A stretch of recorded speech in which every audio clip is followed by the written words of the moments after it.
some stuff that came out today with Dave McMenamin of ESPN kind of releasing an article about the Lakers. I thought there were some good points in there.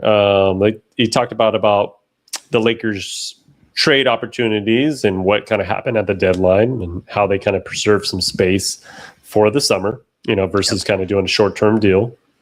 And then talked about the summer that we'll kind of get into of what they can do, free agency, LeBron, all that type of stuff. But overall, what I got from that piece is the Lakers' plan is for the summer 2006, and that's probably been their plan all season long. And they're trying to do the best they can this season, just kind of moving forward. And obviously, you want to win games, and you want to make LeBron happy, you want to make Luka happy, make the fans happy. But this is the team that they're going to go with, is the team they kind of entered the season with, right? And now all you did was add Luka Doncic. So that was the big thing that I got from it. We'll get into kind of the details, but what'd you get from the article and just kind of take in some pieces from it? Yeah, I think for the longest, it was like, waiting for that 2027 summer. And it's now turned to 2026, where some guys, like, for example, Giannis, like, he's not most likely probably not going to be a free agent that summer. He's going to get traded. And I kind of thought that he was going to maybe, and it still may happen, go somewhere where he's a rental, and then they would then make him a free agent. But the free agent market is just not as big as it once was, right? With the possibilities of signing extensions a little early, you get paid more that way. And so it is pretty interesting that, and I think Lakers and the Luka window is now. So Lakers have Luka for this year and then guaranteed, 2 more seasons. After that, hey, if he doesn't like what he sees, he technically could walk away, right? And so I think the team, albeit obviously there's the ownership change too, the LeBron situation kind of as an elephant in the room. But in my opinion, with that article, it's kind of like, hey, Lakers are wanting to just make changes and build around Luka. Definitely more so sooner than later.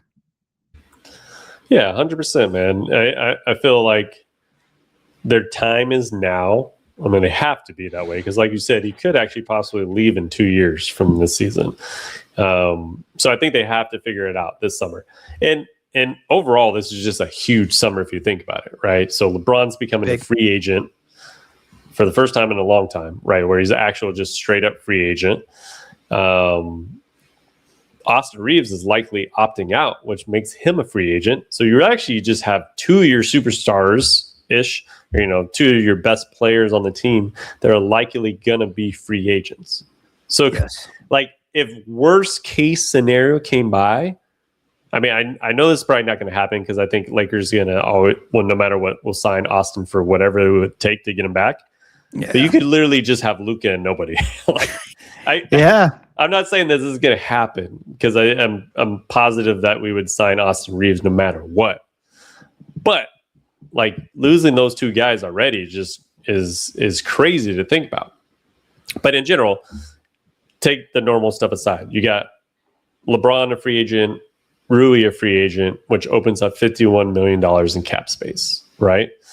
You got DeAndre Ayton and Marcus Smart, who could opt into their deals at like $8 and $5 million roughly, and that still includes the $51 million. So if they were to opt out of those deals, you roughly have like $60-something million of cap space, which is pretty amazing.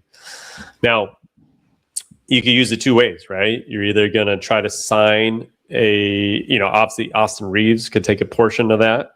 Right, a good amount would go to him with his, I think, the 5-year, $241 million contract. Yeah.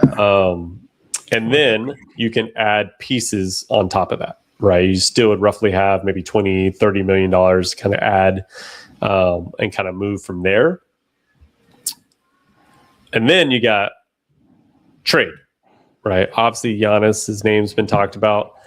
He even had an interview with Malika Andrews today where it was on NBA TV or NBA Today, where he was talking about, do I want to be in Milwaukee? Like, he keeps going back and forth. Like, this is a problem I have with Giannis. He doesn't want to be the bad guy. Like, he keeps saying his heart is in Milwaukee and he wants to stay there. But if this team is not a championship team, he doesn't want to be there. Like, I get he's trying to be that nice guy. Play both, yeah. But he also talked about how, as a kid, he always dreamed about playing in the big cities, playing in New York, playing in LA. He even said playing with LeBron in Cleveland, right? Like at that time, like when LeBron was in Cleveland. So I think he, at one point, has this like, I wouldn't mind getting to a big team like that because I would like the limelight. But he also is a guy that just, he's from Greece. He has a small circle. He likes the kind of like family-ish of what Milwaukee is.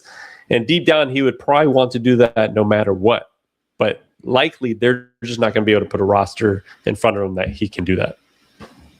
Yeah, it makes me think, is he going to get like a little bit of like cold feet and nothing's going to happen, which probably won't. I'm pretty sure it is going to happen. But so for the Lakers to get him, it's going to really take Giannis wanting to come to LA, right? It's going to be like, hey, I want to go to either this team or that team, and Lakers are going to have the best package.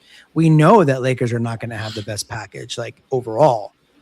And so I am just not confident that Giannis is going to put his foot down and say, I want to go to the Lakers. Because like in reality, that's probably the only way it's going to happen. Yeah. And I think Lakers, I hope, find out sooner than later so they can go technically to plan B. Yeah. And it like, there's a reason why we're not hearing necessarily Austin Reaves' name in those trade talks. Like they just talk about the 3 first-round picks. It's because he's a free agent. Like he's going to opt out, and he would have to negotiate. They would have to negotiate a sign and trade, and he would want to go there, right? Yeah, $241 million. He'll go anywhere, right? So if you trade him, that they'll likely do that. Now, does Milwaukee want that? Like I get wanting Austin Reaves for sure.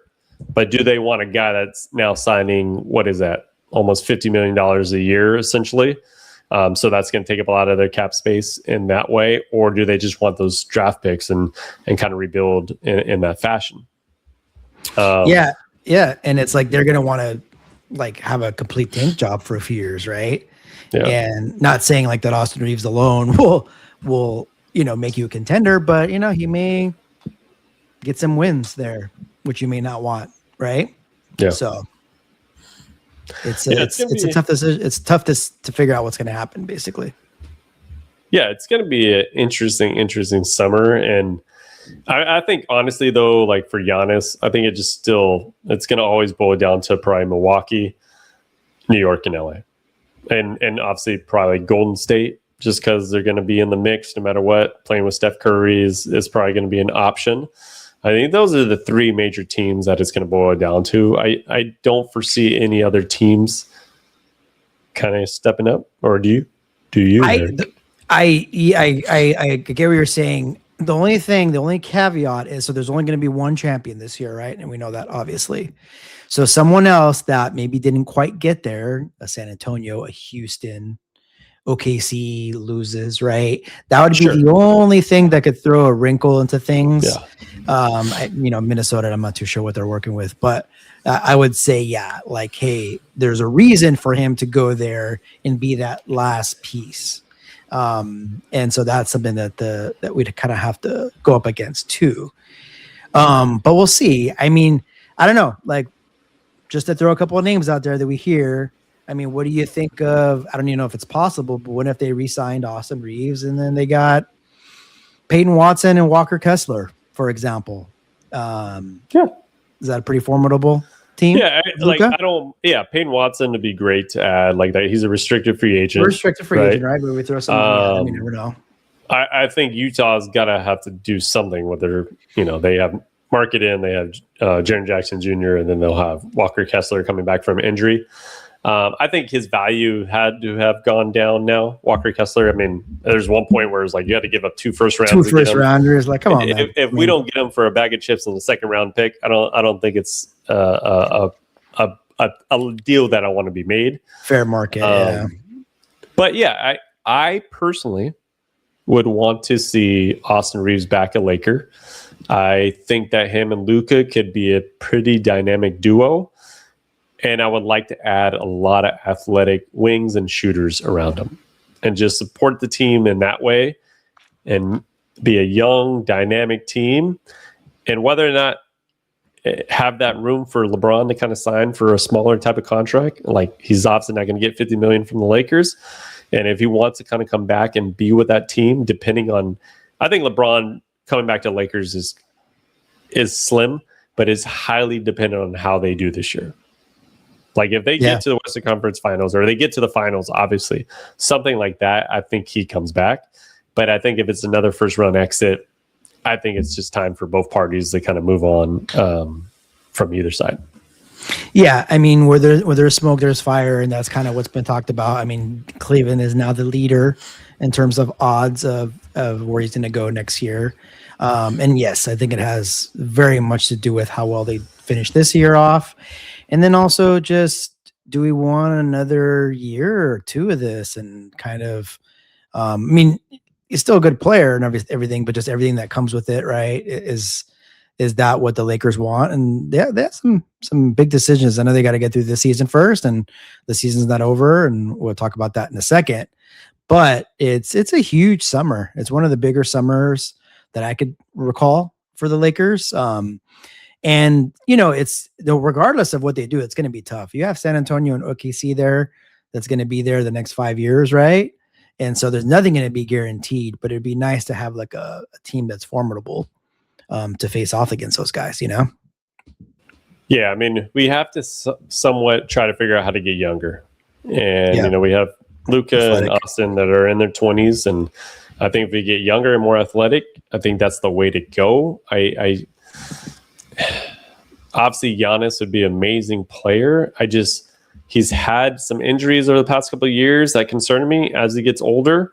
And I think Luka meshes with another younger guard, like how he did with Kyrie and Jalen Brunson in that way. And then just surrounding him with athletic bigs and athletic wings and shooters. I just think that's the way to go.